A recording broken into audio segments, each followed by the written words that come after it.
नमस्कार। बहुत से हमारे विद्यार्थी ये जानना चाहते हैं कि राजभाषा के क्षेत्र में किस प्रकार करियर बनाया जाए।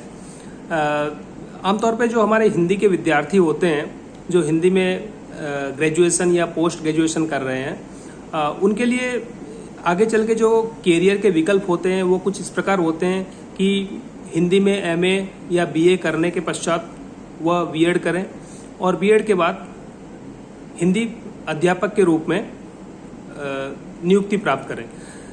बीएड के अलावा अध्यापन के क्षेत्र स्कूल में अध्यापन के क्षेत्र के अलावा अगर वो कुछ आगे के स्तर पे जाना चाहते हैं तो एमए के बाद वो नेट क्वालिफाई करते हैं और यूजीसी नेट क्लियर करने के बाद वो एमफिल और पीएचडी आदि की पढ़ाई के बाद वह विश्वविद्यालय या महाविद्यालय के स्तर पर सहायक प्रोफेसर की नियुक्ति प्राप्त करते हैं।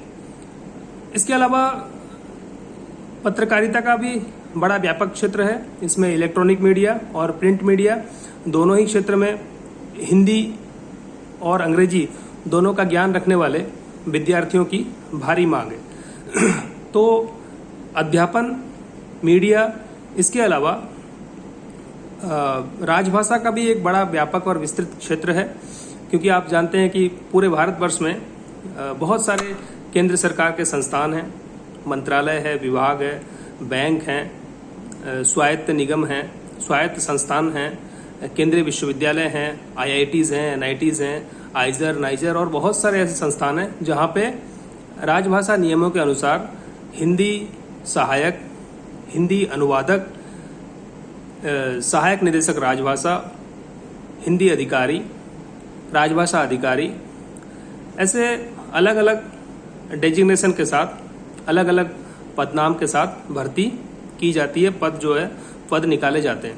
तो जो विद्यार्थी पढ़ रहे हैं हिंदी, उनके मन में एक जिज्ञासा होती है, क्या हम इस क्षेत्र में अपना करियर बना सकते हैं? तो बिल्कुल आप भी इस क्षेत्र में करियर बना सकते हैं। और चूंकि इस क्षेत्र में मैं जितना मेरा अनुभव कहता है, इसमें विश्वविद्यालय स्तर पर सहायक प्रोफेसर की तुलना में कंपटीशन या प्रतियोगिता काफ़ी कम है। तो इसके लिए तैयारी कैसे करें? 2-3 पॉइंट्स मैं आपको बताना चाहूँगा मेरे अनुभव और जानकारी के आधार पर। वो ये है कि बेसिकली जब आप ग्रेजुएशन की पढ़ाई शुरू करें फर्स्ट ईयर से ही, तब आप हिंदी साहित्य के साथ साथ एक बहुत बड़ी ज़रूरत जो आगे चल के अनुवादक के लिए होती है, वो होती है अंग्रेजी के ज्ञान की। तो अंग्रेजी का अखबार या इंग्लिश न्यूज़पेपर उसको पढ़ना शुरू करें।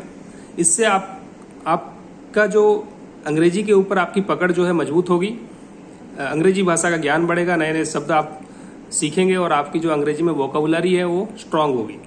तो अंग्रेजी का ज्ञान रखना बहुत ज़रूरी है और उसके लिए अंग्रेजी का न्यूज़पेपर नियमित तौर पे आप पढ़ें।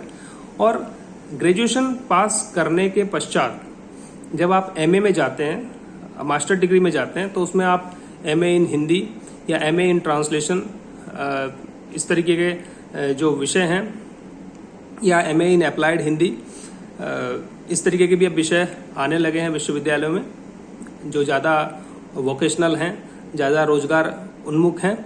उसमें आप प्रवेश लें। और उसके बाद साथ ही अगर आपको कहीं कोई पार्ट टाइम जॉब मिलता है, जैसे कि सब एडिटर का, किसी न्यूज़पेपर में सब एडिटर का, या फिर अनुवादक का, तो बेहिचक आप पार्ट टाइम उसमें ज्वाइन कर लें। इससे क्या होगा? इससे आपकी अनुवाद की क्षमता जो है या जो स्किल है उसमें निखार आएगा। निरंतर अनुवाद के साथ आपका टच बना रहेगा। और जैसे 2 साल में आप एमए पास करेंगे तो इस 2 साल का जो अनुभव है ये आपको आगे चल के किसी भी अनुवादक के या राजभाषा सहायक के पद के लिए काम आएगा। तो इंतजार ना करें कि मैं एमए पास करूंगा या करूंगी और उसके बाद ही मैं अप्लाई करूंगी किसी अच्छे राजभाषा के पद के लिए। ऐसी गलती ना करें और एमए की पढ़ाई के दौरान ही किसी एजेंसी, किसी न्यूज़पेपर एजेंसी या किसी मीडिया समूह से जुड़ जाएं और वहां पर कुछ अपना अनुभव आप प्राप्त करें। वहां पे आप सैलरी ना देखें, हो सकता है सैलरी वहां पे आपको कुछ कम मिले, पर इसका जो अनुभव है ये आगे चल के आपको बहुत लाभ देगा। इसके बाद जो रिक्वायरमेंट होती है राजभाषा अधिकारी की या अनुवादक की, वो कुछ समय पहले तक ये डिजायरेबल हुआ करती थी, और वो है पीजी डिप्लोमा इन ट्रांसलेशन की, यानी स्नातकोत्तर अनुवाद डिप्लोमा। ये एक डिजायरेबल क्वालिफिकेशन हुआ करती थी, लेकिन अब लगभग हर जगह ये एसेंशियल क्वालिफिकेशन बना दी गई है। यानी एमए इन हिंदी ये काफ़ी नहीं है, आपको पीजी डिप्लोमा इन ट्रांसलेशन चाहिए अगर आपको राजभाषा के क्षेत्र में जाना है।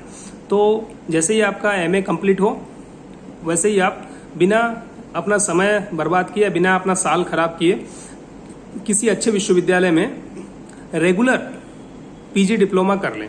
जहाँ तक संभव हो रेगुलर के लिए जाएं, क्योंकि उसमें बहुत सारा कोर्स वर्क और बहुत सारे आपके डिसर्टेशन और इस तरह की चीज़ें होती हैं, तो उससे आपको लाभ ज़्यादा मिलता है। अगर संभव ना हो तो फिर किसी इग्नो या वैसी जो दूरस्थ शिक्षा संस्थान है उससे आप ये डिप्लोमा प्राप्त कर सकते हैं।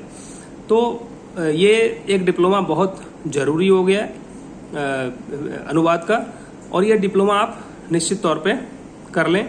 और उसके बाद आप एक चीज़ जरूर करें कि जैसे ही आपका एमए कंप्लीट हो, और एमए कंप्लीट होने के साथ आपका अगर कुछ अनुभव हो, उसके साथ ही आप रोजगार समाचार या एम्प्लॉयमेंट न्यूज़ मंगाना शुरू करें।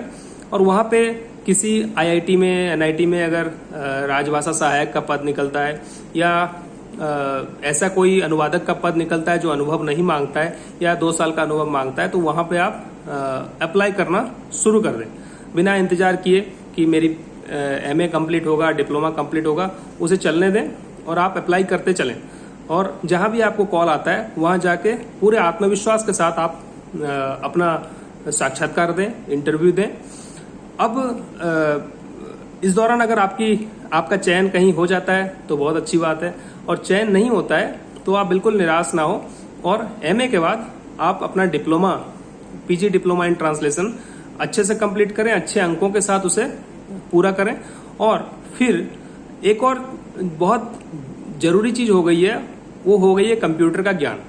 चाहे आप एक छोटे से पद पर जाएं, राजभाषा सहायक के पद पर, या फिर आप सहायक निदेशक राजभाषा जैसे थोड़े से हायर पोजीशन पे जाएं, सभी के लिए आज की तारीख में, चाहे वो आरबीआई हो, चाहे एसबीआई हो, चाहे नाबार्ड हो, चाहे आईडीबीआई हो, चाहे केंद्र सरकार की कोई संस्थान हो, केंद्रीय विश्वविद्यालय हो, कहीं भी आप अप्लाई कीजिए। अगर आपको कंप्यूटर नहीं आता है, यानी कंप्यूटर पर हिंदी में टाइप करना, हिंदी के सॉफ्टवेयर का प्रयोग करना, और जो बेसिक कंप्यूटर नॉलेज होता है जैसे विंडोज ऑपरेट करना, वर्ड, एक्सेल, पावर पॉइंट, इनको चलाना, अगर इनकी जानकारी नहीं है तो आप बिल्कुल बेधड़क अयोग्य घोषित कर दिए जाएंगे। तो अगर संभव हो तो आपकी पढ़ाई के दौरान ही, या फिर बीए या एमए करने के पश्चात जब आपको समय मिले, तब PG diploma in computer application, ठीक है, इसे जरूर आप कर लें। और घर पर भी अपना स्वयं का लैपटॉप रखें, और उस लैपटॉप पर हिंदी के अलग अलग जो सॉफ्टवेयर हैं उनको डाउनलोड करें और उनका प्रयोग करते चलें। ठीक है, हिंदी के लिए कौन से आईटी टूल्स हैं जिसके माध्यम से हम कंप्यूटर पे हिंदी में आसानी से काम कर सकते हैं, उनकी जानकारी प्राप्त करें, हिंदी के फॉन्ट्स रखें, और इस प्रकार से जो है आप अपनी तैयारी करते चलें। तो मैं आपको ये बिल्कुल आत्मविश्वास के साथ कह सकता हूँ कि एमए पास करने के पश्चात या उससे पहले भी आप जो है किसी न किसी संस्थान में राजभाषा के किसी न किसी पद पर आप निकल जाएंगे।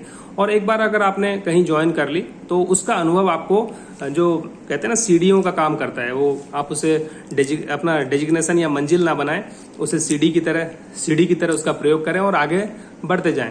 और फिर आपको किसी ने रोका नहीं है हायर पोजीशन के लिए अप्लाई करने के लिए, फिर आप किसी हायर पोजीशन के लिए अप्लाई कीजिए, और फिर आपको जहां मिलता है आप अपनी मनचाही जगह पर चले जाइए।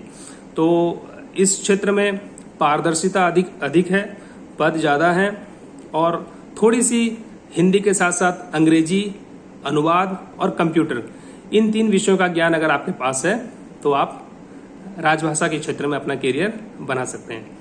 तो आज के लिए इतना ही। आप सभी को बहुत बहुत धन्यवाद और शुभकामनाएं।